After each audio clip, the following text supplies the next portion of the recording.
What if I told you that everything you believe about women, about love, about loyalty, has been a carefully crafted illusion, that beneath the smiles, the words, and even the feelings they swear are true, there exists a hidden software, ancient, ruthless, and programmed for survival.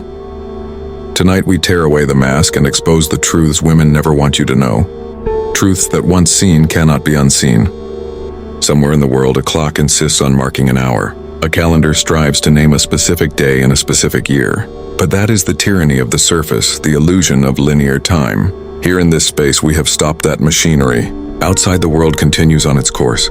People work, laugh, hurry, living immersed in the surface of life. But here in this inner sanctuary, you and I are going to pause.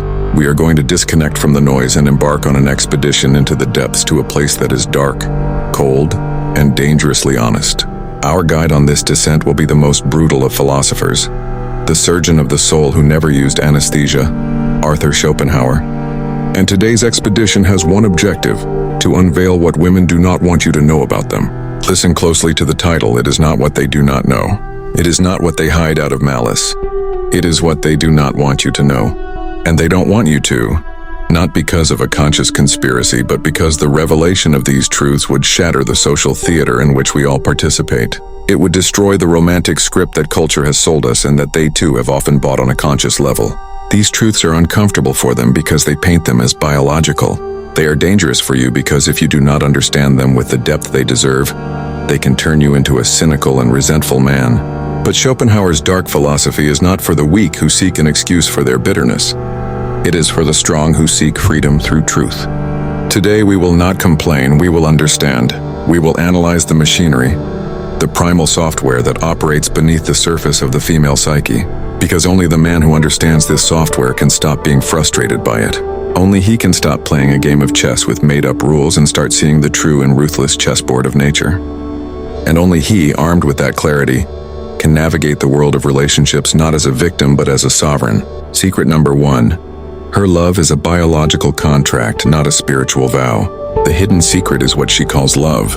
What she calls love and what you call love are in their origin and purpose two radically different phenomena. Your love may be a form of idealism. Hers at its deepest root is a form of pragmatism. The romantic facade is culture has taught you that love is a meeting of soulmates, a mystical and selfless connection. She herself on a conscious level believes and defends this version. She will talk about connection, magic, destiny, and she is not lying. She feels that it is so because nature in its infinite cunning has disguised a biological imperative in the most beautiful of garments. For Schopenhauer, your romantic feelings are an illusion. You are the pawn of a much greater force, the will to live, the species' blind drive to perpetuate itself. What you feel as love for her is in reality the genius of the species operating through you, calculating future offspring.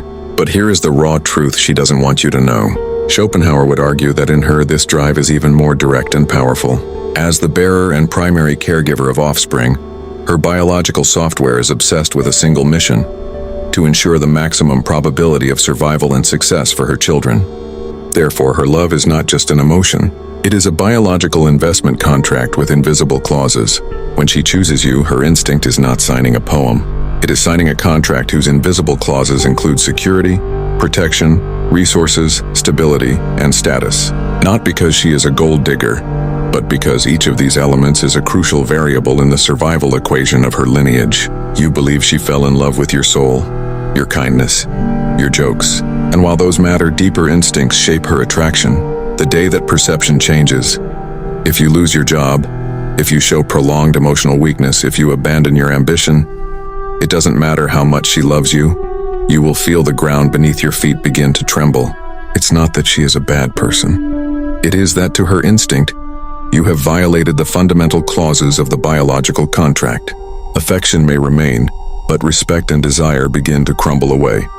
The sovereign's move is to stop trying to win her love with acts of servitude and poetic declarations. Those are the flowers that decorate the building. Instead, obsess over the structure of the building. Become the embodiment of capability. Build your empire, your health, your purpose, your finances, your emotional fortitude, not for her, but for yourself. That is the deepest declaration of love you can make.